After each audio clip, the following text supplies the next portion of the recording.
Pergeseran pusat pemerintahan Indonesia ke ibu kota Nusantara bukan sekedar pindah geografis, melainkan sebuah lompatan besar yang menuntut jaminan keamanan tingkat tinggi dari segala arah, terutama dari angkasa.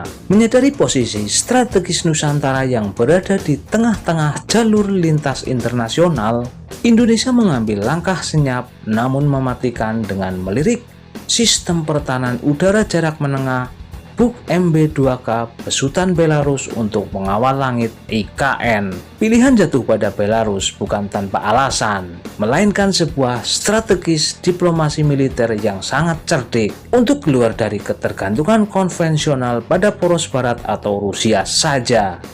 Langkah ini menegaskan independensi politik luar negeri Indonesia yang bebas aktif, sekaligus memastikan bahwa teknologi militer yang diadopsi memiliki tingkat efektivitas tinggi tanpa dibayangi oleh risiko embargo politik di masa depan. Keunggulan teknis dan taktis Buk MB2K. Sistem rudal Buk MB2K ini bukanlah perisai udara biasa, melainkan sebuah mahakarya modernisasi pertahanan yang menggabungkan mobilitas super tinggi dengan sistem radar pemindai multi-target yang sangat agresif, dirancang untuk beroperasi di segala cuaca kondisi medan. Sistem ini mampu melacak, mengunci, dan menghancurkan target bergerak dalam hitungan detik dan akurasi yang nyaris sempurna. Kekuatan utama dari rudal ini terletak pada fleksibilitasnya yang luar biasa dalam melumpuhkan berbagai jenis ancaman udara kontemporer yang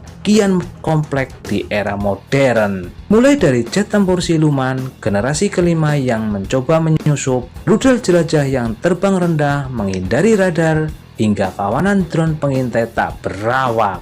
Semuanya akan langsung terdeteksi sebelum mampu mendekati zona merah ibu kota absolut di IKN dengan menempatkan baterai-baterai rudal Buk MB2K di titik-titik buta dan posisi strategis di sekitaran Kalimantan. Indonesia sedang membangun sebuah kubah tak kasat mata yang menutup rapat setiap celah rapuh di langit Nusantara. Integrasi sistem ini dengan Komando Pertahanan Udara Nasional akan menciptakan jaringan perlindungan berlapis yang membuat wilayah IKN menjadi salah satu zona udara paling steril dan paling menakutkan bagi pihak asing. Kehadiran alutsista Gahar ini mengirimkan pesan yang sangat tegas dan tidak terbantahkan kepada dunia bahwa Indonesia tidak akan pernah berkompromi sedikit pun terkait kedaulatan pusat pemerintahannya. Ibu kota Nusantara tidak hanya dibangun sebagai simbol kemajuan peradaban dan masa depan bangsa, tetapi juga sebagai instalasi pertahanan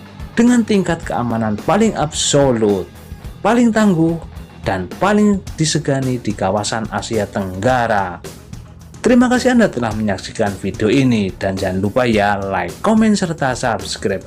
Dan jangan lupa baku hantam di kolom komentar di bawah video ini. Terima kasih dan sampai jumpa di video-video berikutnya.